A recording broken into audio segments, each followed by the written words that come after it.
오늘 함께 나누신 하나님의 말씀 함께 보시겠습니다. 요한계시록 17장 말씀입니다. 7절에서 15절까지의 말씀 함께 찾으셔서 같이 공독하시도록 하겠습니다. 오늘의 본문은 악의 자멸적 붕괴라는 제목으로 요한계시록 17장의 후반절 7절 이하의 말씀을 함께 나누기를 원합니다. 고난을 겪는 성도의 삶에 있어 반드시 질문이 있습니다.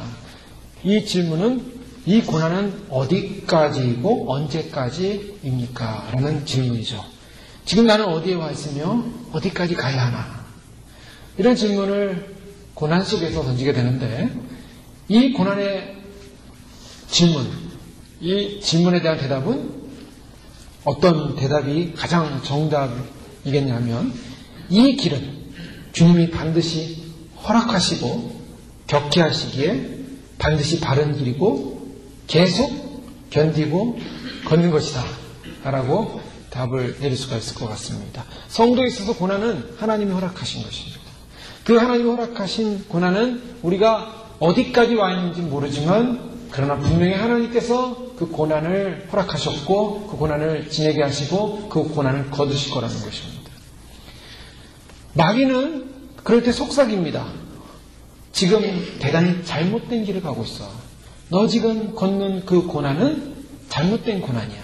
그것은 겪어서는 안 될, 겪을 필요가 없는 고난이야. 하면서 이대로 가다가는 그 고난에서 멸망하게 될 거야. 파멸하게 될 거야. 그리고 다 실패하게 될 거야. 라고 마귀는 속삭입니다. 하나님을 믿으면 그렇게 고생하는 거야.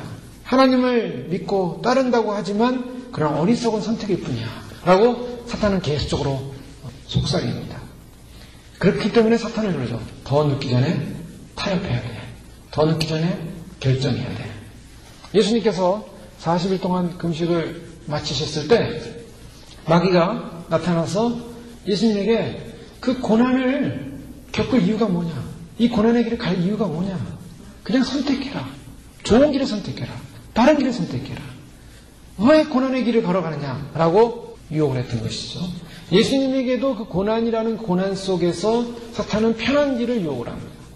그리고 선택하도록 합니다. 선택할 것이냐. 우리에게도 마찬가지죠. 이 고난 속에서 사탄은 그 고난을 능히 겪을 필요가 없다라고 사탄은 속삭입니다. 그리고 그 고난의 길을 네가 빨리 벗어나라고 속삭입니다. 고난의 길을 빨리 벗어나기 위해서는 빨리 좋은 길을 선택해야 한다고 얘기를 합니다. 그런 속삭이는 사탄의 음성을 들을 때 마음이 불안해집니다. 그리고 이대로 있다가는 내가 이 고난 속에서 그냥 망하는 것은 아닌가. 하나님은 나의 고난을 잊어버리시고 나는 이 고난 가운데 계속 주님만을 의지하고 하다가 세상 말로 바보 되는 것은 아닌가. 이렇게 사람이 두려워질 수가 있다는 것입니다. 자, 그때 가장 중요한 게 뭡니까? 그때는 하나님을 절대적으로 신뢰해야 돼. 바로 그 믿음이 필요하다는 것입니다. 그 믿음을 가지고 그 위기를, 그 유혹을 견뎌나가면 주님께서 주시는 그 고난을 이기게 하시고 고난 이후에 평강과 기쁨을 주시는 겁니다. 예. 제가 예전에 목회할 때 어떤 한 목사님이 저한테 그런 얘기를 하시더라고요. 그분이 이 목회의 길을 원래 걸으려고 안 하고 미국에 와서 UCL에서 경제학 박사과정을 겪으시다가 어떻게 은혜를 받고 신학을 하게 됐어요. 그 신학을 하시면서 신학의 길에 들어서 목회를 좀 하시는데 목회의 길이 이게 본인이 은혜 받고 그래서 신학을 해가지고 이제 막 그 뜨거운 충만감으로 목회사역에 들어갔더니 그 은혜 받고 충만감이 목회사역에 계속 연결되지 않고 목회사역은 고난이 많지 않습니까? 그러니까 본인이 생각했던 이상하고 다른 거예요. 자기는 잘 나가는 박사과정에 경제학 박사가 돼서 아버님이 중소기업을 운영하시는데 가서 교수를 하든가 한국에서 최고 학교 나왔습니다. 최고 대학 나왔고요. 그래서 UCL에서 경제학 박사를 하고 있는 상황에서 이제 신학을 하고 MDB를 마치고 이제 박사과정 또 들어갔어요. 그래서 신학 박사과정 PhD를 이제 거의 끝마무리할 때쯤인데 이게 너무 고난이 많거든요. 고난이 많으니까 아마 진로를 변경하고자 하는 고민이 들었던 것 같아요. 어느 날은 저한테 이러는 거예요. 더 늦기 전에 빨리 선택하라. 본인의 음성이었어요. 이게 본인의 음성. 그래서 그분은 결국에는 목회를 포기했습니다. 목회를 포기하고 한국에 돌아갔는데 지금 목회도 하지 않고 그냥 교수, 강사 하면서 이렇게 좀 지내고 있는데, 본인의 유혹이 오는 거예요, 유혹이. 포기해라. 힘들다. 고난이다. 예. 근데 그걸 견뎌야 돼요. 제가 그 얘기를 들었을 때, 저분이 큰 시험에 빠졌구나. 그렇죠. 생각해 보세요. 경제적인 어려움 하나도 없이 미국에 유학 가서 아버님의 도움으로 편안하게 공부하다가 갑자기 은혜를 받았어요. 은혜 받으니까 은혜를 주체할 수가 없어서 신학을 했다 이거예요. 그런데 목회 현장에 가보니까 목회 현장은 본인이 은혜 받은 그 기쁨과 충만함으로 목회 현장에 가는 게 아니거든요. 그리고 편안한 형통한 길이 아니에요. 정말 싸워야 되는 영적인 전쟁터라는 거야. 못 견디는 거예요, 그거를. 그래서 또 학문에 대한 열정이 있어서 신학으로 박사를 받고 싶었죠. 결국 받았어요. 받고 돌아왔는데 논문 아주 잘 썼습니다. 머리가 워낙 좋으니까. 그런데 그 좋은 머리가 결국 하나님의 목회를 감당하지 못하더라는 거예요. 안타까운 현실을 제가 본 경험이 있는데요. 사단은 유혹을 합니다. 그 길을 가면 고난의 길이야. 더 가면은 망할 수 있어. 더 가면 너 인생은 더 비참해질 수 있어. 더 가면은 너는 하나님이 널 지킨다고 했는데 봐라 현실을. 하나님이 지켜주는 현실이 뭐냐? 왜 하나님이 지켜주는데 고생하냐? 왜 하나님이 지켜주는데 이 어려움이 오냐? 왜 하나님이 지켜주는데 왜 형통하지 않냐? 세상적인 눈으로 봐라! 라고 하면서 사탄은 자꾸 그러니 타협해라는 거예요. 어떻게? 도망가라는 것입니다. 도망가라. 노아가 방주를 짓고 하나님의 명령에 의해서 방주 안에 들어갔죠. 그리고 비가 쏟아지기 시작합니다. 밖에 어떻게 되는지는 보지 못했을 거예요. 비가 어마어마하게 쏟아지는데 계속 이 어마어마한 큰 방주는 흔들렸을 겁니다. 계속 흔들리면서 그 진동이 얼마나 컸을까요? 그런데 그 안에 들어있는 수많은 동물들 매일같이 먹여야죠. 그 먹이는 거 배설하죠. 그거 치워야죠. 근데 이게 하루 이틀입니까? 하루 이틀이에요? 비가 40일 주야로 오는데요. 40일 한 달이 지나면 한 달 동안 그 짐승들 먹이는 그 먹이면서 또 식구들 먹으면서 그 일이 얼마나 많았겠어요. 게다가 공기나 신선했겠습니까? 그냥 촉촉한 그 방주 안에서 하여간 굉장히 괴로웠을 거예요. 그런데 40일만 있을 때 끝났습니다. 시간이 지나. 한 달, 두 달, 석 달, 넉 달. 이 도대체 언제까지 여기 있어야 되는가? 그런 생각이 안 들었겠습니까? 여러분 생각해 보세요. 방에서 밀폐된 공간에서 하루 종일 있다고 생각해 보십시오. 하루 종일 아니라 이틀, 3일, 4일, 5일. 아마 언제나 나가보나.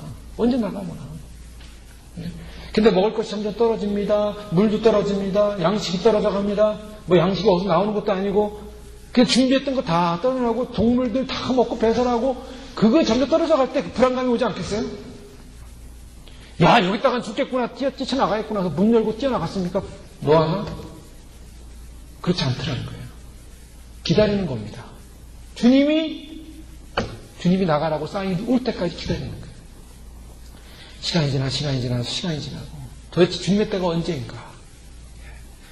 그때 아마도 노아는 그 노아 방주 안에서 절전 모드로 들어갔을 거예요. 우리가 컴퓨터 보면 컴퓨터가 켜질 때가 어느 순간에 딱 화면이 나가죠? 근데 없어진 게 아니라 전기를 전기를 아끼기 위해서 컴퓨터 스스로가 판단을 해가지고 일단 셋업된 시간에 딱 컴퓨터가 딱 화면이 나가버립니다. 그리고 슬립 모드로 딱 바뀌어버려요. 그 뭐냐면 최소한의 전력만을 가지고 운행을 안 하는 거예요. 지금 컴퓨터가 작동 안 하고 있으니까 컴퓨터가 그걸 알아가지고 스스로가 절전 모드로 탁 들어가는 거예요. 그렇지만 살아있는 거예요. 숨 쉬고 있어요. 그래서 엔터만 딱 누르면 다시 화면이 딱 뜹니다. 마치 그런 것처럼 시간이 지나면서 기다리지만은 응답이 없고 하나님이 움직이지 않는 것 같고 하나님이 대답하지 않는 것 같은 그런 상황에서 어떻게 됩니까? 신앙이 절전 모드로 들어가는 거예요. 모든 걸 다시 랩깁생활로 들어가는 거예요. 그래서 주님이 응답하실 때까지 인내로 기다리는 거예요. 그러다 보면 어떡합니까? 주님이 주님의 때에 응답을 주시는 거예요. 노아는 하나님의 때에 확인하게 되죠. 창문을 열어봤더니 비는 안 오고 그래서 까마귀도 날려보고 비둘기도 날려보고 나중에 새들이 돌아오지 않으니까 이제 나갈 때가 됐구나. 드디어 문을 여는 겁니다.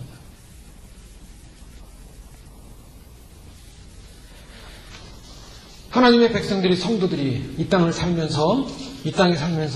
삶이 편안하고 안전한 삶이냐? 절대로 편안하고 안전한 삶이라고 성경은 말하고 있지 않습니다.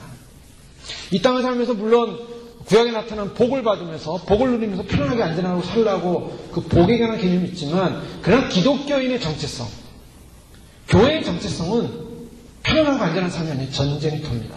전투의 삶입니다. 고난의 삶입니다. 역경의 삶입니다.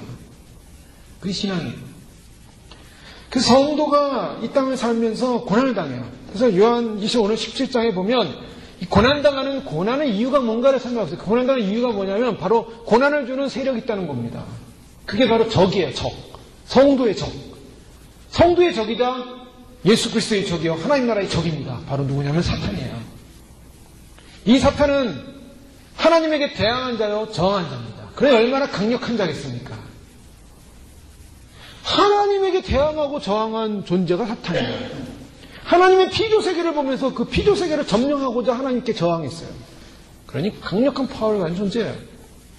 그런 존재가 이 세상을 마지막까지 장악하기 위해서 끝까지 발악을 하고 있습니다. 그렇기 때문에 성도는요, 그 발악하는 세상 속에 살고 있기 때문에 성도의 삶이 편안하지 않은 거예요. 왜냐하면 사탄과의 전쟁이 계속되고 있기 때문에. 그 사탄과의 전쟁의 모습이 바로 17장 6절 지난주 설교 내용의 마지막 절에 보면 또 내가 보임에 이 여자가 성도들의 피와 예수의 증인들의 피에 취한지라 내가 그 여자를 보고 기이 여기고 크게 기이 여기니. 여자가 성도들의 피와 예수 증인들의 피에 취했다. 즉 성도들은 고난을 당하는 겁니다. 성도들이 고난을 당하면서 피를 흘리게 되고 또 예수님을 증거하는 증인들이 피를 흘려서 그 피를 마신 바로 존재가 바로 음료예요. 그래 얼마나 성도들에게 강력한 적이겠습니까? 음료.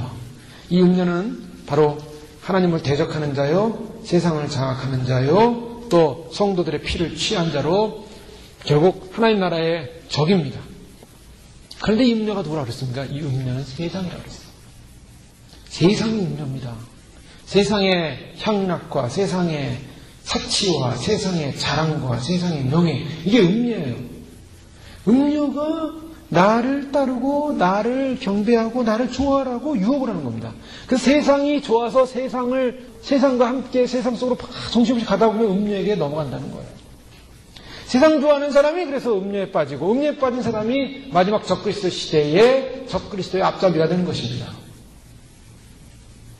많은 사람들이 조심스러운 말씀이지만 교회를 다니면서도 아직까지 거듭나지 못하고 예수님을 사랑하지 못하고 세상을 적당히 사랑해가면서 세상이 너무 좋아서 세상 속으로 가면서 세상에 나가 살다가 그리스도는 마음에 없고 그리스도는 나를 위한 도구를 위한 도구로 사용만 하다가 세상 속에 빠져있다가 나중에 적그리스도 시대에 완전히 적그리스도로 넘어가는 거예요.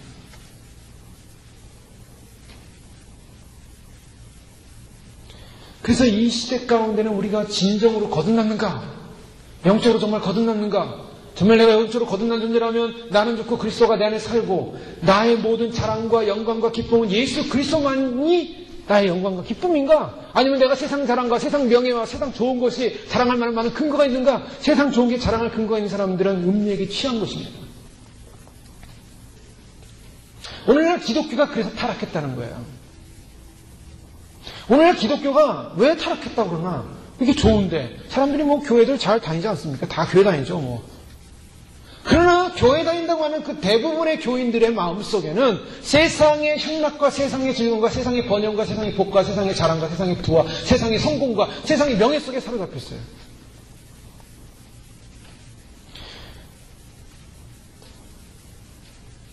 세상을 우리가 완전히 세상을 버리고 세상 밖으로 살 수는 없어요. 세상 안에 살아야 돼요. 세상 안에서 비즈니스 해야 되고 세상 안에서 일을 해야 되고 거기서 얻는 수입도 얻어야 되고 그래서 그걸 가지고 또 하나님 앞에 헌금도 드리고 하나님 앞에서 우리가 이 땅을 살아가는 삶의 도구로 사용을 합니다. 그러나 중요하다는 것은 바로 그것은 우리가 이 땅을 살아가는 이 땅에서의 삶의 하나의 도구일 뿐이지 그것이 우리의 숭배와 우리의 목적이 될 수 없다라는 것이죠. 사람들이 근데 거기에 모든 게 매이기 시작했어요. 자, 음료는 세상입니다. 이 음료와 더불어서 구별되는 메시지가 있죠. 바로 어린 양의 신부입니다. 오늘 17장에는 그 음료에 관해서 말하고 있는데 우리의 적이 누군가를 분명히 말하고 있어요. 마지막 시대의 적이 누군가를 분명히 실체를 말하고 있다는 것입니다. 세상에서는 이런 말을 안 해줘요. 우리 성도들은 아는 것입니다. 그게 지혜라는 거예요. 악한 영을 분별할 수 있는 게 뭔가? 그게 지혜입니다. 그래서 지혜가 필요하다라고 성경은 말하고 있어요. 9절에 보면 지혜 있는 뜻이 여기 있으니 그 일곱 머리는 여자가 앉은 일곱 산이요. 즉 영적인 것을 분별할 수 있는 게 지혜라는 것입니다. 이 시대에 필요한 것은 우리의 진정한 적이 누군가를 분별하시는 것. 그게 바로 지혜입니다. 하나님의 지혜가 필요해요. 뱀처럼 지혜로운 말은 바로 그런 말씀이에요.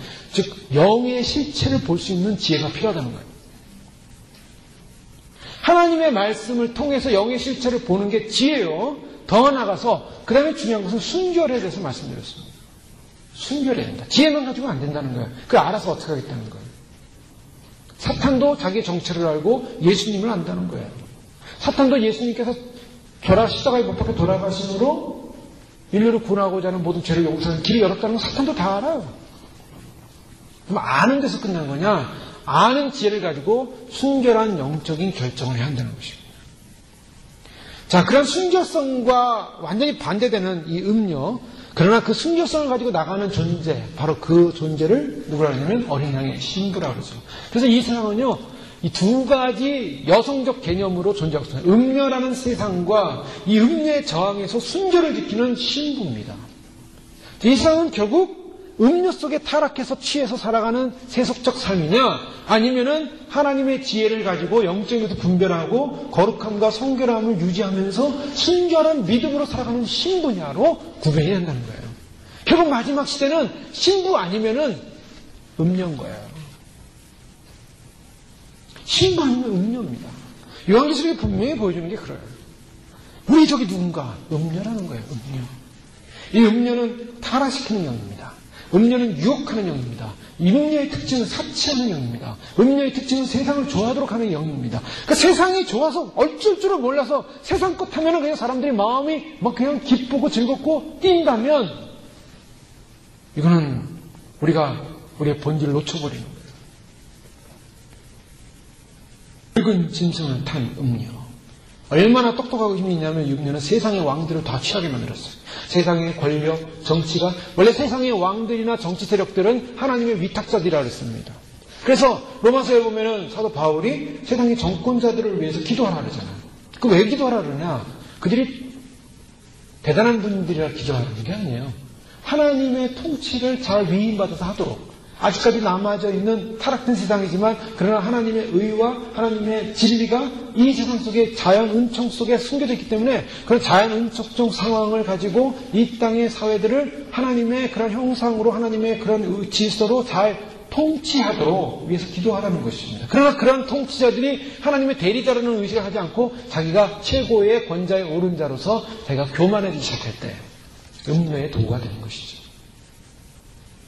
자, 그와 같은 음료의 도구가 됐던 것이 바로 대표적인 것이 헬라 문화권을 가진 알렉산더였습니다. 알렉산더가 당시에 전 세계를 헬라 문화로 바꾸려고 했죠. 그래서 헬라의 전도사라고 자기는 생각했어요. 그 전 세계를 정복하고서 거기서 헬라 문화를 심기를 원했습니다. 그래서 헬라어를 가르치고 헬라 사상을 가르치고 헬라 철학을 가르치고 헬라 철학과 헬라 사상과 헬라 신화와 이런 걸 통해서 전 세계를 헬라화 시키려고 했어요. 다행히 알렉산더가 일찍 죽었죠. 일찍 죽음을 말미암아 자신의 꿈이 이루어지지 못했습니다. 그래서 로마라는 작은 도시가 전 세계를 장악하는 힘이 생겼고 그 로마가 결국 이 헬라 문화권을 누르고서 전 세계를 장악하게 됩니다. 물론 로마도 헬라 문화권의 영향을 받긴 하지만 로마 시대가 되는 거죠.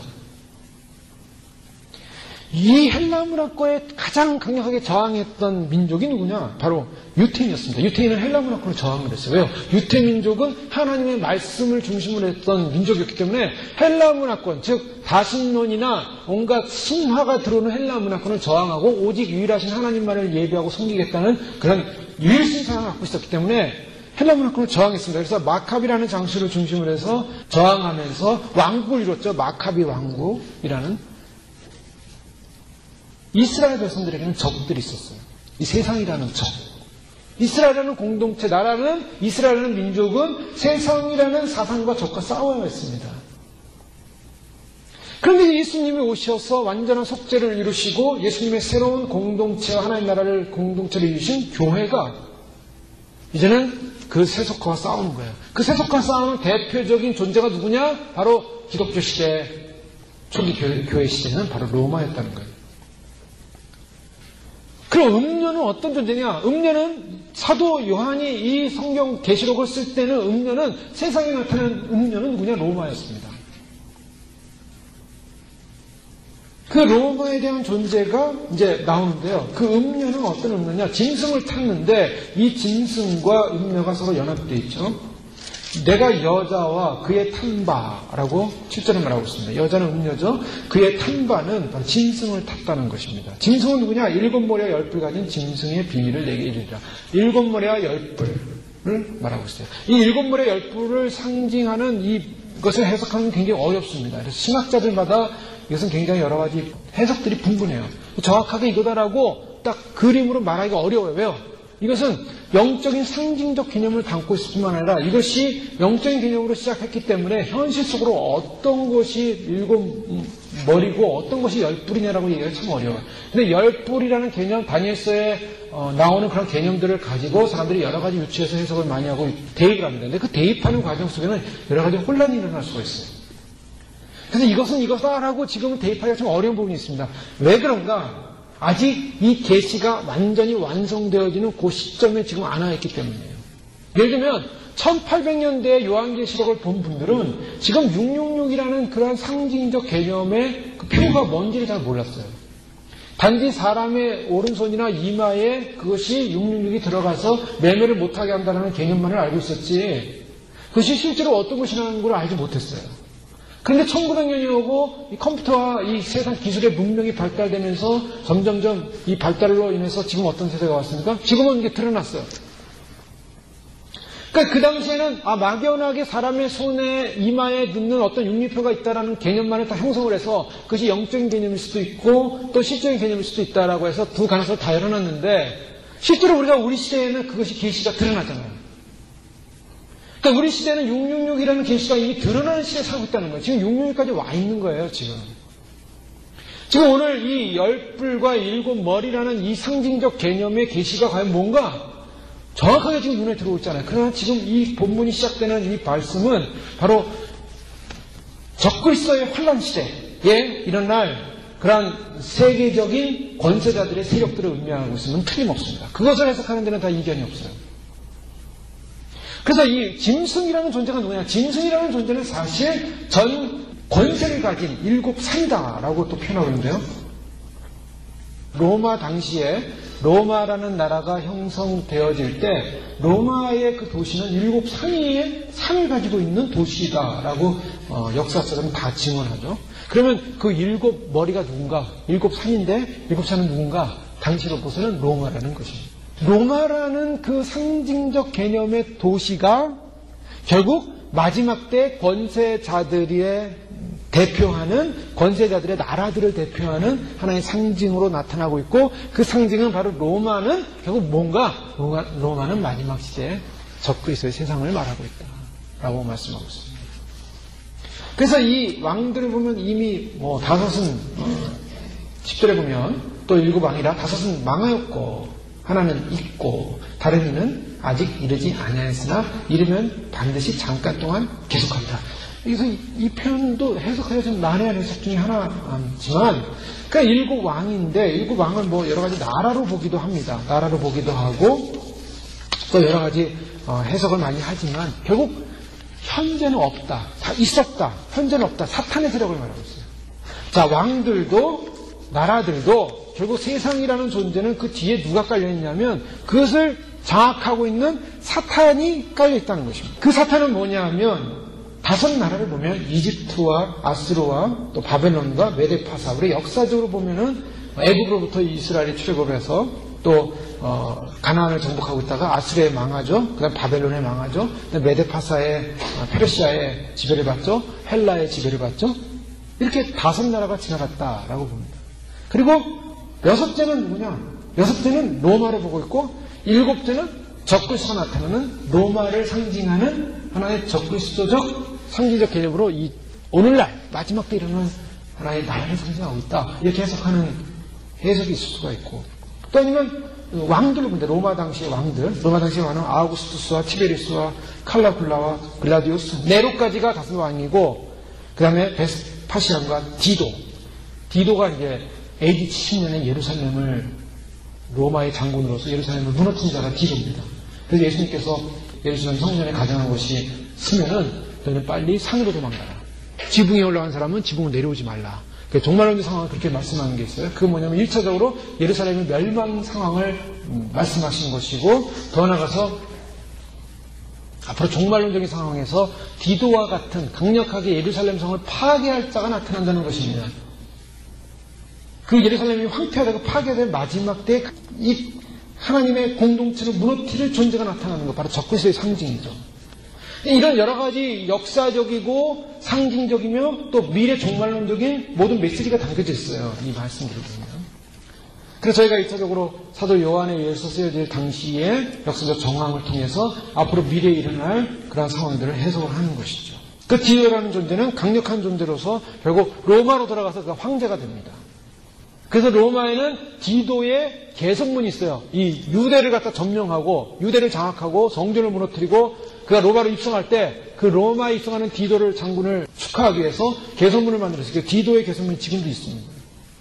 거기서 들어가서 황제가 돼요, 나중에. 10절에 보면은 또 7왕이라 5은 망하고 하나는 있고 다른 일은 아직 이르지 아니했으나 이르면 반드시 잠깐 동안 계속하랴. 잠깐 동안 계속한다 그러죠. 그리고 11절에 보면 전에 있었다가 시방 없어진 짐승. 전에 있었는데 지금 없었다. 이것은 해석이 좀 나눠야긴 하지만 전에 있었다는 것은 사단의 존재를 말하고 있어요. 사단이 계속적으로 존재하고 있다가 지금은 없다는 것입니다. 지금은 없다. 이 말은 예수 그리스도의 십자가 사건을 통해서 사단이 그의 권력을, 이 세상을 장악했던 권력이 파괴됐다는 걸 의미하는 것으로 해석을 하고, 지금은 없는데 그 사단적 존재가 다시 나타납니다. 8째 왕이 7 중에 속한 자라 저가 멸망으로 들어가리다. 이 마지막 때 8번째 왕으로 등장하는 존재가 나타나요.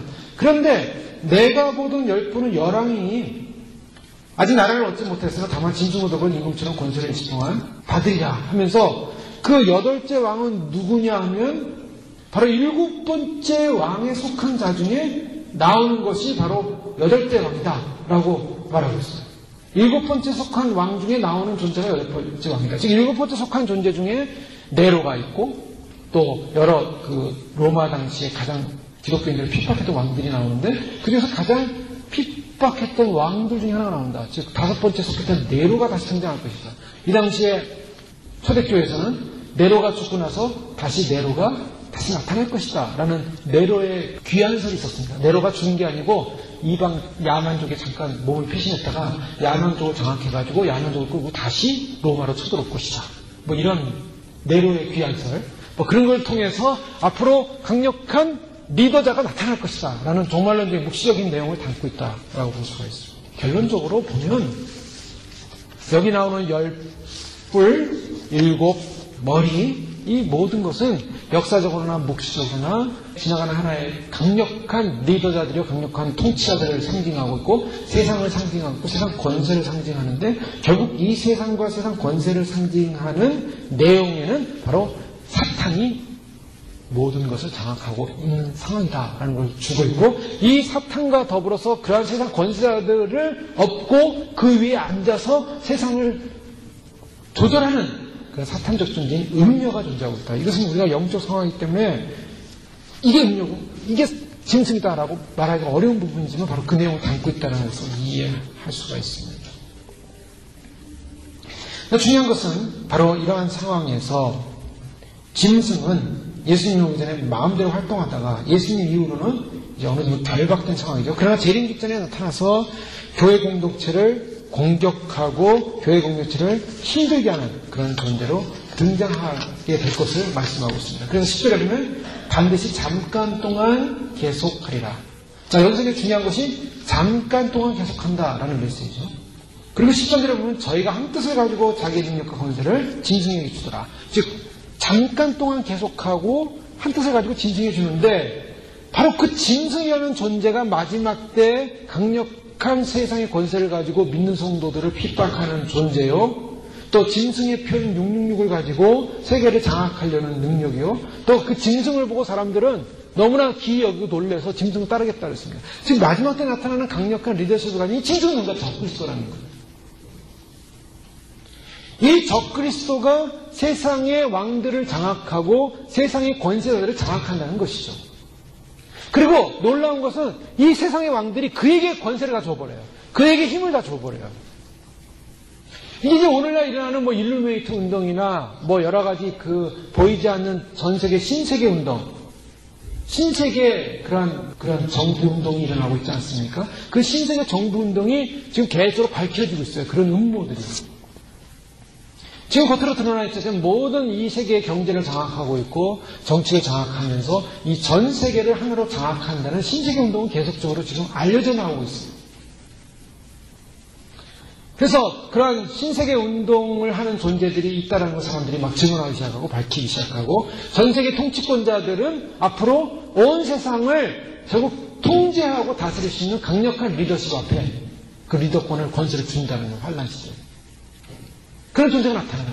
근데 그 존재는 어떤 존재냐? 굉장히 파워풀한 존재예요. 굉장히 파워풀할 뿐만 아니라 굉장히 또 그 카리스마적인 능력이 있기 때문에 사람들이 매료가 됩니다. 그 리더십에. 굉장히 똑똑한 사람이고 굉장히 매력적인 사람이고 굉장히 머리가 좋은 사람이 나타날 거예요. 그런 존재가 이제 형성되기 위해서 이 세상은 결국 말씀대로 온 세상을 장악하는 진실이라는 강력한 파워를 가진 존재가 세상의 권세를 얻고 이 세상을 주관하는 그런 시대가 오는 것이죠. 그래서 사람들은요, 기이 여겼다는데, 기이 여기고 놀란다. 이 오늘 요한도 그것을 보면서 놀랍니다. 천사가 그러되 왜 기이 여기느냐? 내가 여자와 그와 탕과 7머리와 10불 가진 짐승의 비밀을 내게 기이 여겼다. 이 사도 요한도 너무나 놀랐던 거예요. 기이 여겼다. 사람들이 요한계시록 10장에는 너무 신비롭게 여겼어요. 그 사람에게 모든 매료돼가지고 그의 정적인 그 권력 앞에 사람들이 다 빨려 들어갑니다. 근데 중요한 것은 바로 그런 존재가 나타난다는 것은 기독교인은 최악의 적이 드러나는 것이고 최악의 적이지만 또 다른 이면으로 말하면 이제 이 세상의 역사는 끝나간다는 걸 볼 수 있어야 하는 것입니다. 지금 이 세상이 주님의 오심이 가까운 그런 세상으로 가고 있다라는 이 메시지를 계속 들으면서 주님 오심이 임박했다는 메시지를 들으면서 세상을 보십시오. 세상이 그렇게 가고 있습니다, 지금. 어저께 그 나사에서 인공위성에서 찍은 이 멕시코만 기름 유출 사진을 동영상을 보는데요. 이게 5월 20일 한 달 전 사진인데 지금 이 시중에는 이 방송 매체에서는 그 심각성을 지금 보도를 안 하고 있어요. 미국이 보도를 정부에서 못하게 하고 있어요. 사진도 못 찍게 하고 있어요. 접근도 못하게 하고 있습니다. 지금 플로리다 해안까지 지금 다 접근해서 해변가에 가는 것도 다 금지됐잖아요. 해변가에 가서 이제 수영도 못하게 플로리다 일변의 모든 이제 해안 산업은 다 망하게 돼 있어요. 또 미시시피 강이니 이쪽 이 멕시코만 전체가 지금 5월 20일자 나사의 새틀라이트 보면은 거의 멕시코만이 지금 다 기름으로 꽉 찼어요. 그럼 이 기름이 어디로 가냐? 이 기름을 올 12월까지도 못 막을 것이다. 인간이 막을 수 있는 방법이 없어요, 지금. 못 막고 있어요. 계속 나오고 있는데 어마어마한 양이 나오고 있습니다. 근데 이 나오는 게 어디로 가냐? 이제 꽉 차가지고 어디로 가냐면 해리를 타고 대서양으로 들어갑니다. 이게 이제 계속 나오면 어디까지 갑니까? 대서양이 차는 거예요. 여러분 성경에 바다가 3분의 1의 바다의 생물들이 죽을 것이고 바다가 붉어질 것이고 바다가 사진이 나오는데 붉으스름한 빛으로 그것이 오일이 붉으스름한 빛을 쬐요. 하나님은 어떻게 역사하신지 모르겠어요. 그러나 분명한 것은 어마어마한 재앙이에요. 시내 18,000피트까지 뚫어놨어요. 그 시추선이. 시내 18,000피트면 에베레스트 산을 올라간 거예요. 지상에서부터. 에베레스트산을 뚫고 올라간 높이로 지하로 뚫어놨어요. 근데 뚫어놓은 그 깊이가 어디로 뚫어놨냐면 지금 사람들이 조심하고 두려워하고 말 안 하는 게 그게 뭐냐면 화산층을 건드려놨다는 거예요. 마그마층을. 기름을 치다가 마그마층까지 들어가 버렸어요. 그래서 그 사진이 나오는데 유튜브 같은 데 보십시오. 그 컴컴한 기름이 올라오는데 근데 거기서 불꽃이 나와요. 불이 펄쩍 나옵니다. 불꽃이 튀어나오고 있어요. 그 불꽃이 튀어나오면서 그 압력에서 터지는 순간에는 이제 어마어마한 화산 폭발과 같은 안에서 일어나는데 거기까지 건드렸는데 말을 못하고 있다는 것이죠. 실제로 보니까 불꽃이 번쩍번쩍 튀어나오고 있어요, 지금. 이미 심은 18,000피트까지 잠겨져 있고 8,000피트 중간에서 깨졌어요. 그래서 그거를 잘라가지고 어떻게 하겠다느니 그러는데 지금 다 실패하고 안 돼. 못 막고 있어요, 지금. 자, 인재처럼 보이지만, 우리가 볼 때 인간이 만들어 놓은 인재처럼 보이지만, 하나님이 때에 움직이기 시작한다는 것입니다. 이 세상이 지금 주님이 마지막 말씀하신 그러한 세상의 징조를 향해 가고 있어요. 지금. 태양의 지금 흑점이 사라져서 80% 흑점이 사라졌다는 거예요. 나사에서 여태까지 기록상 태양의 흑점이 80%까지 사라진 적이 없는 이 태양의 흑점이 사라졌다는 건 모르는 굉장히 지구에게는 이 엄청난 해악이 온다는 거예요. 태양의 흑점은 태양의 그 중력을 갖다가 빨아들여가지고 흑점을 통해서 내뱉는데 이것이 흑점을 통해 나와야만이 태양의 그 압력과 그 열이 빠져나가는데 그 흑점이 없어지고 나면 그것이 쌓인다는 겁니다. 쌓여. 그래서 한꺼번에 태양풍이 확 와버리면요. 지구를 확 덮어버리는데 그 태양풍이 어마어마한 태양풍이 온다는 거예요. 지금 태양풍 영향으로 해서 옛날에는 남극과 북극에서만 발견된 오로라가 지금은 미국 중부에서도 발견되고요. 오로라가 지구를 갖다가 확 그 푸른 오로라 있어서 푸른색 오로라가 지구 대기권을 갖다가 바짝바짝 핀다고. 그 오로라는 인간에게 최악의 해를 끼치는 오로라입니다. 근데 그게 대기권층이 대기권층 부딪히면서 태양풍이 대기권층 부딪히면서 나타나는 불꽃 현상인데 지금은 이게 태양이 지금 제 기능을 발휘하지 못하고 있다는 거예요. 지금 저희들은요 이 시대 가운데 왜 이런 데 관심을 갖느냐. 우리는 하나님의 말씀이 이루어진다는 사실 분명히 믿습니다. 근데 중요한 것은 요한계시록에 나오는 하나님의 때가 다 됐다는 것이에요. 그걸 믿으셔야 돼요. 분명히 그런 단계를 밟고 있어요. 우리 눈으로 보고 있어요.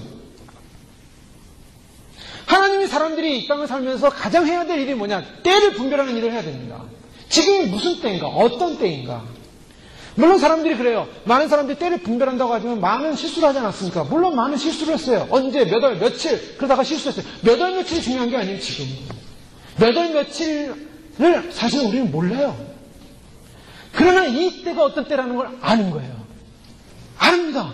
이 때는 분명한 때예요. 씨를 뿌릴 때가 있는 것이고요. 씨를 거둘 때가 있는 때예요. 농사하는 농부가 열매를 거둬야 될 가을에 이제 씨 뿌리자고서 밭가는 농부는 아무도 없습니다. 그건 농부가 아니죠.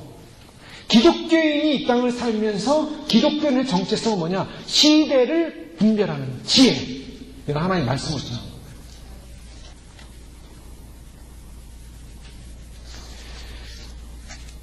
지금은 이 세상의 어느 상황, 어느 시대, 어느 역사와 상관없이 지금 모든 계시록의 상황이 지금 마지막 이 7 머리와 10뿔이 지금 정확하게 뭐라는 건 지금 등장하고 있지는 않지만 지금은 이제 그 세력들이 이제 나타날 것입니다.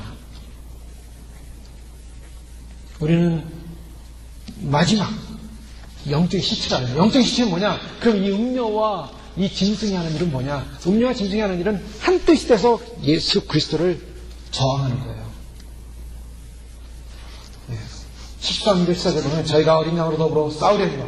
자, 왜 이들이 한 마음으로 능력과 권세를 짐승에게 주었나? 14절이 보면 어린 양으로 싸우려고. 이 세상의 음료와 세상은요, 이 세상의 음료와 세상의 적은 누군가? 기독교인입니다. 바로 예수 그리스도예요. 예수 그리스도를 저항해서 싸우려는 것이 바로 저들의 음모입니다. 어린 양은 만주해 주시오 만왕의 왕이시므로 저희를 이기시토요. 또 그와 함께 있는 자들 그 부르심을 입고 빼내심을 얻고 진실한 자들은 이기리로다. 자, 예수 그리스도만 싸우는 것이 아니라 누구와 또 싸웁니까? 중요한 메시지가 나오죠. 그와 함께 있는 자들, 성도들과요. 부르심을 입고 빼내심을 얻고 진실한 자들. 그래서 중요한 것은 부르심을 입고 빼내심을 얻어야 한다는 것입니다. 이 세상부터 빼내심을 얻어야 돼요. 이 세상부터 부르심을 받아야 돼요. 그것이 바로 성도예요. 예수 그리스도 함께하는 사람들. 결국 그러면 이 시대 가운데 우리가 이 시대를 분별할 때 이 시대는 우리가 이 시대를 좋아하면서 이 시대 속에서 내가 세상과 함께 살아가는 세상이 아니라는 것입니다. 세상이 우리가 살아야 될 목표가 아니라는 게 분명해지는 거예요. 이 시대로부터 빼냄을 입어야 돼요. 선택을 받아야 돼요. 빼냄을 입어야 돼요. 바로 선택받고 빼냄받지 못하면 그리스도와 함께 그와 함께 있을 수가 없습니다. 진실한 자들은 이기주로다. 이 음료는 누굽니까? 이 음료는 백성과 무리와 열국과 방언들을 갖고 있는 음료다라고 말하고 있어요. 15절에 보면 또 천사가 되게 말하되 내가 본바 음료에 앉은 물은, 이 앉은 물이라는 이 물은 세상을 상징합니다.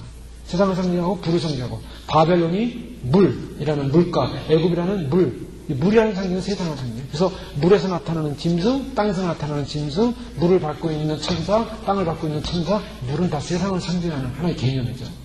이 물은 뭐냐? 백성과 무리와 열국과 방언. 즉 물을 해석해요. 물 이퀄 백성, 무리, 열국, 방언. 즉 세상 전체를 말하는 거예요. 이 음료는 바로 세상에 앉아있다는 거예요. 즉 세상을 장악하고 있다는 거예요. 세상이 그 음료의 통제 안에 있다는 것이죠.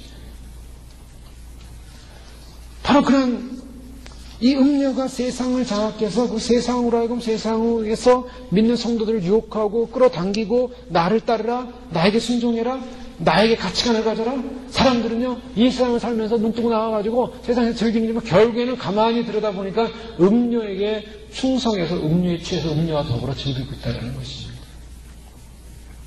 음료편에 선 사람은요 세상 사는 게 어렵지가 않아요. 너무 즐거운 일이죠. 네? 음료편에 사는데 뭐가, 세상이 너무 좋은 거죠. 세상에서 잘 먹고 잘 살고, 세상에서 꿈꾸고, 세상에서 잘 되고, 세상에서 자식 잘 되고, 세상에서 돈 많이 벌고, 세상에서 부자 되고, 세상에서 잘 나가고, 세상에서 높아지고, 세상에서 명예 얻고, 세상에서 음료편에 선 사람들은 세상에 사는 거 좋은 거예요. 그러니까 기독교인들이 저 사람들은 참 세상에서 잘 먹고 잘 사네, 되게 부러워합니다. 왜요? 내가 누군가를 모르니까. 우리는 세상을 좋아할 사람들이 아니라고 분명히 말하고 있는데, 우리는 세상에서 세상 사람들 보니까 세상에서 잘 나간, 세상에서 정말 성공했다라고, 세상에서 뭐 했다라는 그런 가치성을 보니까 세상이 너무 부러운 거예요. 세상이. 근데 그 세상에서 잘 나가고 세상에 치는 사람들은 음료에 속한 사람들이에요. 그게 분명히 우리의 가치성과 다르다는 것입니다. 이 음료는요, 왜 그동안은 안 보이다가 왜 마지막 때 이렇게 강력하게 이렇게 등장하고 있는가? 그동안 사라져 있다가 짐승과 함께 나타나가지고 짐승을 타고 있잖아요. 이 마지막 때 세상이 그리스도를 유혹하는 유혹이 더 강하다는 걸 상징적으로 보여줬어요. 그러니까 영적인 전쟁이 치열하다는 거예요. 지금 우리가 피를 흘려가면서 지금 우리가 기독교인의 신앙을 지금 보호하고 있습니까? 지키고 있습니까? 그렇지 않아요. 미국만 해도 뭐 내가 교회 다닌다고 핍박당하는 일 없고요. 지금 한국도 마찬가지로, 한국도 옛날에는 교회 다닌다고 핍박당했지만 요즘은 한국에도 많은 사람들이 교회 다니니까 핍박당하는 별로 없어요. 이제는 종교다원주의가 돼가지고 뭐 기독교나 불교나 힌두교나 다 똑같은 뭐 정말 하나님을 섬기는, 하나님과 같은 어떠한 신적 존재를 섬기는 존재로서 우리는 하나다라는 개념으로 오니까 이제는 종교 간에 서로 핍박도 없어지고 서로 연합되고 하나 되기 시작했어요. 그러니 기독교인들도 이 땅을 살아가면서 기독교인이라는 이름 때문에 핍박당하는 일이 별로 없는데, 정말 중요한 건 뭡니까? 그러다 보니까 사단에게 취하는 거예요. 오히려 기독교를 핍박하고 기독교를 박해하면 우리는 그 핍박과 박해 속에서 버티기 위해서 오히려 세상과 타협하지 않고 우리 자신의 정체성을 지켜가려고 노력을 할 텐데, 오히려 느슨해지니까 이게 긴장감이 사라지는 게 긴장감. 세상에 대한 긴장감, 믿음을 유지해야 된다는 긴장감, 그 소망의 긴장감이 사라지면서 우리도 모르게 세상의 유혹에 점점 친근해지기 시작합니다. 편해지기 시작해요. 익숙해지기 시작합니다. 세상과 너무 익숙해지기 시작하다 보니까 세상의 방식이 유혹이라고 느끼지 않아요. 왜요? 세상이 친해졌기 때문에. 그런데 그 세상은 어떤 세상입니까? 세상은요, 배신합니다. 이제 그게 가장 결정적인 거예요. 오늘 말씀 통해서 보여주는, 계시록 말씀 보여주는 사단의 정체는 뭐냐? 사단의 정체는, 음료는 이 짐승을 얻고서 사람들을 끌어당겨서 자기에게 취하겠지만 결국에는 배신한다는 겁니다. 서로 분열이 나요. 배신을 해요. 이 세상의 특징입니다. 세상은 사람들을 이용하고 사용하고 필요 없으면 버려버리는 거예요. 그게 세상이에요. 세상. 그래서 자기들 안에 미워함이 생깁니다. 짐승과 음료가 결탁하고 있다가 미워하다가 망하게 하고 음료를 벌거벗겨서 그 살을 먹고 불로 철저히 사르다. 음료라는 하나의 어떤 형상의 존재라기보다는 영적인 개념이죠. 왜냐하면 구약 성경에 보면 에스겔서나 또 예레미야서나 뭐 여러 성경에 보면 이스라엘을 가늠한 음료라고 표현하고 있습니다. 음녀라는 것은 하나의 세상을 말하고 가늠한 여인을 말하고 있죠. 하나님을 배역하고 떠난 사람들. 그런데 이런 배역하고 떠난 사람들은 어떻게 하냐? 피를 흘리고 그들은 피를 흘려서 죽일 뿐만 아니라 벌거벗겨서 죽이고 어떤 그런 영적인 개념을 담고 있어요. 즉 하나님을 거역하면서 하나님을 대적했던 이 음녀라는 세상의 가치관은 결국 그 안에서 자기 파괴적 권능에 의해서 파멸한다는 겁니다. 악 안에는 뭐가 있냐면 자기 스스로가 파괴하는 파괴 시스템이 있는 거예요. 이 북한에서 내려오는 사람들 보면 자폭 시스템 갖고 내려오잖아요. 자폭. 잡히면 남한군에게 잡히면 자폭해라. 자폭해라. 이 악은요 결국 스스로가 확 세상을 장악하는 것처럼 가지만은 결국 마지막에 가서는 자기들끼리 분열이 나가지고 자폭을 해버려요. 그게 악입니다. 주님이 그렇게 시스템을 만들어 버리셨어요. 그래서 17절의 말씀은 하나님이 자기 뜻대로, 이 자기 뜻은 하나님의 뜻입니다.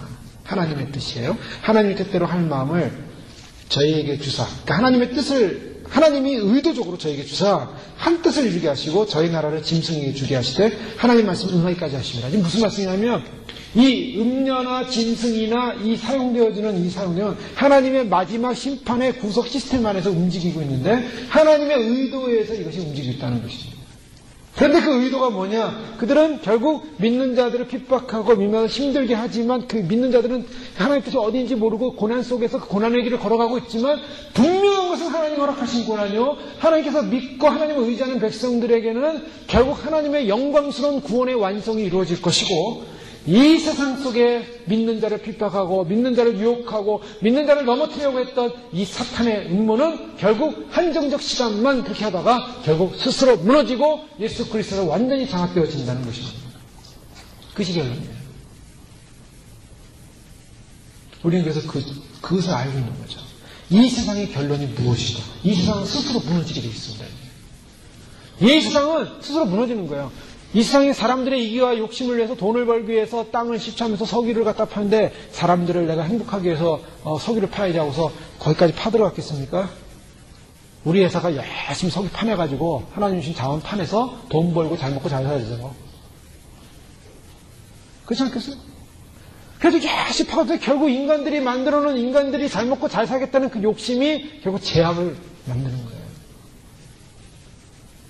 인간들이 더 잘 살아보자, 더 세상에서 행복해보자, 더 세상에서 좋아보자, 편해보자 하다가 망하는 거예요. 인간들이 인간들을 통제하고 범죄자를 잡고 그 다음에 환자들을 갖다 잘 관리하고 인간들을 잘 해보자라고 해서 칩을 만들어가지고 집어넣어서 관리하자라고 칩을 넣어놨는데 그것이 오히려 도매랑이 돼서 악성 종양이 생기고 결국에는 자기 스스로가 파괴해야 되고 자기 스스로가 죽어가는 거예요. 결국 인간들이 가진 욕망은 스스로를 행복하게 하고자 만들어가고 인류 문명이 그렇게 왔지만 결국 스스로가 행복해하고자 하는 그 인류 문명은 스스로를 파괴하더라는 거예요. 지구는 파괴되는 겁니다. 결국 세상의 향락과 기쁨과 평안을 누리고 살려고 하다가 자기를 파괴하는 거예요. 마약하는 사람이 마약 한 번 하니까 기분 좋고 아유 좋다. 나를 좀 편하게 하겠다. 편하게 하겠다. 마약을 하다가 나중에 어떻게 됩니까? 마약에 중독돼서 파멸하고 죽는 거예요. 세상에 이런 게 잡혔습니다. 이거 해보면 재밌겠지. 이거 해보면 좋겠지. 이거는 나에게 기쁨을 주겠지.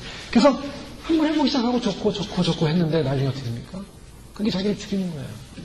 세상에 권력을 가져보니까 좋더라 이거예요. 그래서 이 세상 권력 좋구나. 세상 권력을 하다가 나중에 어떻게 돼요? 못 올라가서 밑으로 추락하는 거죠.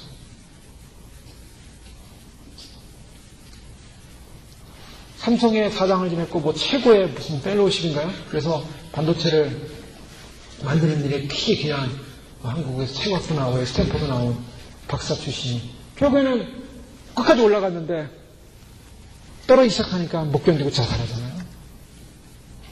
연봉이 1년 연봉이 그런 분들은 일본 연봉이 100억이에요, 100억.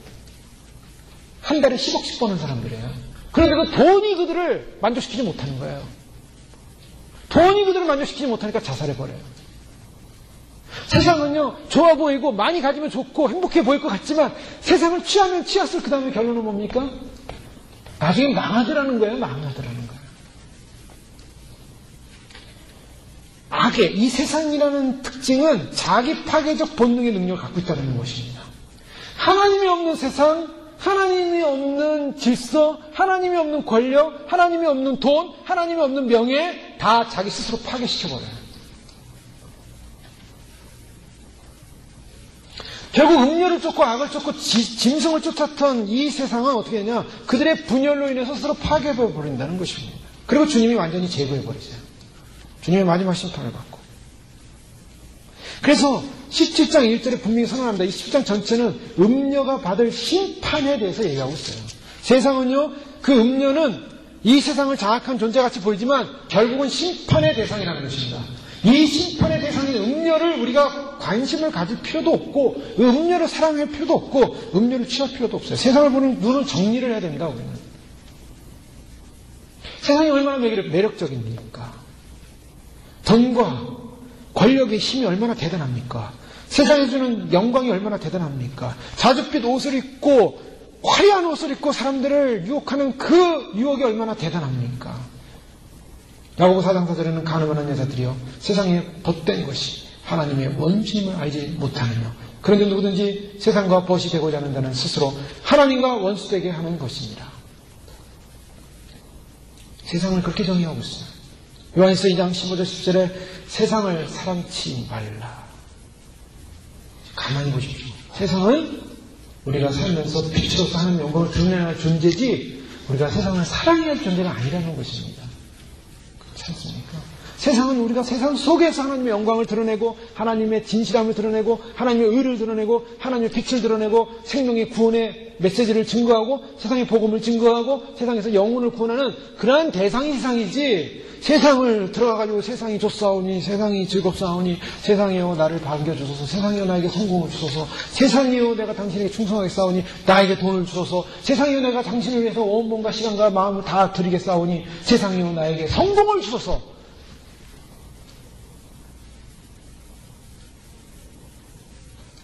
세상에서 잘된 거 가지고 자랑하는 것은 잘못입니다.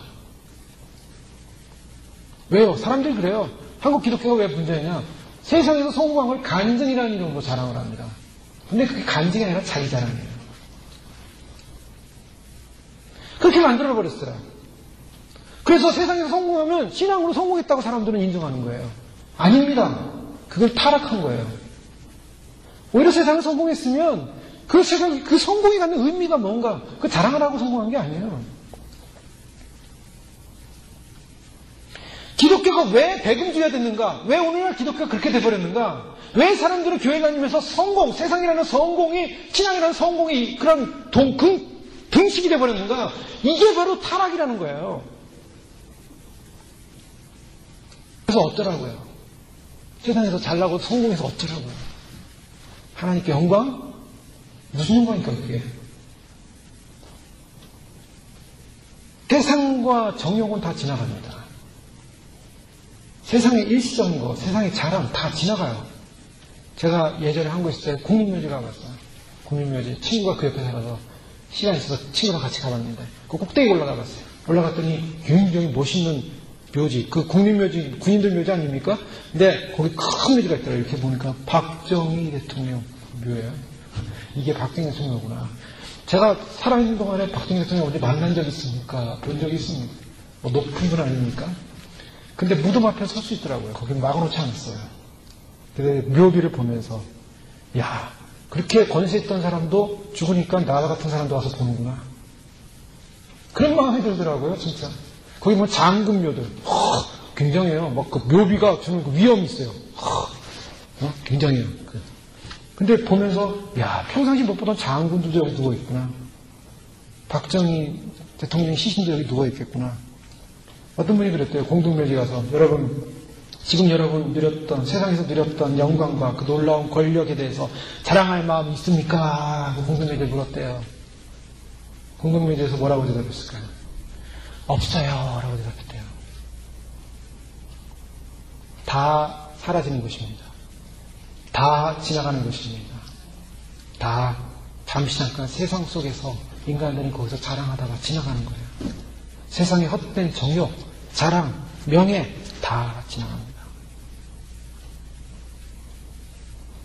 세상 사람들이 세상에서 잘 되기 위해서 영혼을 놓쳐버리고 영원한 가치를 놓쳐버리고 세상의 것을 취하는 그 순간에, 세상을 취하는 그 순간에 영혼을 희생하고 세상을 얻는 거예요. 그러나 내가 세상을 희생하고 이 땅에서 주님을 소망하며 갈 때 세상의 자랑도 명예도 잘난 것도 세상에 증거할 것도 세상에 자랑할 것도 없다 할지라도 내가 주님 한 분만을 의지하고 갈 때 영원한 세상을 희생하고 영원한 생명을 얻는 것입니다. 우리는 바로 이 가치성 속에 살고 있는 거예요. 지금은 우리에게 주어진 마지막 기회입니다. 인류에게 주어진 마지막 기회예요. 우리 인생에 주어진 마지막 기회예요. 놓치는 기회가 없습니다. 주님이 오시기 직전에 왜 이런 메시지를 알려주시고 왜 준비케 하시고 왜 보여주시고 왜 알려주십니까? 성경에서는 정말로 시대 하나님은 우리를 선택하셨습니다. 그리고 하나님 우리를 택하셨습니다. 그리고 우리를 빼내셨습니다. 여기 우리 찬송과 기쁨과 영광의 예배가 있을 때입니다. 우리가 이 세상을 바라볼 때 무너질 바벨론 마지막 시대에 살고 있지만 롯이 그 소돔과 고모라를 바라보면서 소돔과 고모라 속에 너무 깊이 들어갔어요. 너무 깊이 들어가다 보니까 나중에 목숨 하나 건지는 거와 목숨 하나 건지고 간신히 빠져나갔어요. 영적인 것을 사모하지 못하고 하늘의 것을 사모하지 못하고 세상의 눈에 자꾸 보이기 시작하는 그 순간부터 그래서 사실은 영적인 것을 놓쳐보기 시작했다는 것이죠. 주님은 우리에게 준비하라고 말씀하십니다. 그리고 또한 믿음을 잘 간직하고 보존하고 성장시켜서 또 주님이 어떠한 시대를 우리에게 열다 우리에게 그것을 증거할 수 있는 담대히 선포할 수 있는 그래서 하나님 말씀은 점점 더 우리가 간직하기 어려운 시대에 살게 될 거예요. 그러나 주님 오시기 직전까지 우리가 최선을 이 시대를 바라보면서 주님을 증거하다가 주님 오실 때 1차적인 구원은 반드시 휴거입니다. 휴거에 반드시 동참하는 은혜가 있어야 되고 특별한 사명으로 인해서 이 땅에 남아서 숨겨야 될 분들 아니면 정말 선택된 사명자들 외에는 휴거를 선호하면서 마지막 때를 승리하신 저희 여러분 되십시오. 축원합니다. 기도하겠습니다. 이제 기도하면서 하나님 그렇습니다. 마지막 시대의 음녀에 받을 심판 세상의 짐승이 받을 심판 스스로 자멸적 파괴를 통하여 그들은 사라져갈 것입니다. 세상이 그렇게 자랑하고 떵떵거리고 사치했고 세상이 그렇게 즐거워하고 세상이 그렇게 이상 문명이 그렇게 자랑했던 세상은 무너질 것입니다. 하나님 없는 세상 하나님 없이 인간들이 만들어놓은 바벨탑 인간스레의 교만과 오만으로 가득 차서 인간스레의 성공이라는 이름으로 세상을 덮어버리는 이 세상 인본주의적 차원에서는 그럴 수 있다고 사람들은 볼 수 있겠지만 우리 하나님의 말씀에 의하면 이것은 세상은 음녀요 바벨이요 우리가 주제될 대상이 아니고 우리가 사랑해야 될 것은 바로 예수 그리스도 나의 주님 주님의 나라 이 땅에 오실 주님의 영광 바로 그 나라이고 그 나라이고 그 주님의 영광인 것을 알고 있기에 주님 이 시대를 이 마지막 시대를 준비하여 주님 사랑하는 일심으로 달려나가게 해주소서. 세상은 한 마음으로 주님을 대적하려고 모으고 있지만 우리는 한 마음이 되어 주님과 함께 반드시 주님부터 선택받은 자, 택하심을 받은 자, 빼내심을 받은 자, 진실한 자, 믿음으로 승리하는 자 되어 주님과 함께 반드시 이기리로다. 할렐루야. 승리하게 하옵소서. 함께 기도하겠습니다. 할렐루야. 하나님 감사합니다. 반드시 우리를 통하여 이기게 하시는 하나님. 하나님의 권능과 영광과 하나님의 생명과 자랑과 가치와 아버지 하나님 이 세상의 모든 것들 아버지 하나님 주님 나라 안에서 주님의 영광 안에서 주님의 생명 안에서 아버지 하나님 우리가 회복되어지길 간절히 하나님의 질서 안에 회복되어지길 원합니다. 하나님의 영광 안에 회복되어지길 원합니다. 세상의 것 추구하다가 세상의 사랑 추구하다가 세상의 명예 추구하다가 아버지 하나님 잃어버리고 하나님 자랑 잃어버리고 하나님 사랑 잃어버리고 세상의 것을 만족하는 인생들 아버지 하나님 세상을 취해가는 인생들 아버지 하나님 세상 속에 들어가는 인생들 너무나 깊이 들어가서 이제는 세상으로부터 돌이켜 나올 수가 없는 인생들 아버지 하나님 되지 않도록 도와주시고 아버지 하나님 이 시대를 바라보며 아버지 이 시대에 아버지 하나님 주님이 역사하시는 시대의 관점을 보면서 기도하면서 아버지 하나님 마지막 시대 알려주시고는 하나님의 메시지를 듣게 하시고 주님 고도심을 알고 주님 고도심의 메시지를 알고 예비하게 하시고 준비하게 하시고 아버지 하나님 반드시 승리할 수 있도록 하나님 저희를 붙들어 주시옵소서. 하나님 저희를 지켜주시옵소서. 저희의 영적 싸움이 포기되어지지 않게 하시고 저희의 영적 싸움이 좌절되지 않게 하시고 하나님 끝까지 주님을 의지하고 하나님 끝까지 주님을 바라보고 하나님 끝까지 믿음으로 승리케 하여 주시옵소서. 할렐루야. 하나님, 우리의 인생이, 우리의 삶의 영역이 넓지 못하고 크지 못하고 세계화되지 못하고 위대하지 못하고 우리의 영역이 지금 순간 이 자리 이곳이지만 이곳에 우리에게 심어주신 하나님의 사랑과 하나님의 구원과 하나님의 생명과 하나님의 진리가 풍성하기에 주의 영광스러운 바라보며 우리에게 맡겨진 사명, 우리의 자리에서 최선을 다해 믿음 지키고 이 믿음 증거하고 주님, 세상이 아닌 주님과 함께 반드시 이 세상부터 선택받고 빼앗는 바 된 인생으로서 반드시 주님과 함께 마지막 시대를 이기고 승리하고 그 승리의 기쁨과 찬양을 주님 오시는 날 함께 영광 돌리며 주님을 감격스럽게 맞이할 수 있도록 축복하여 주옵소서. 예수님의 이름으로 감사하며 기도합니다. 아멘.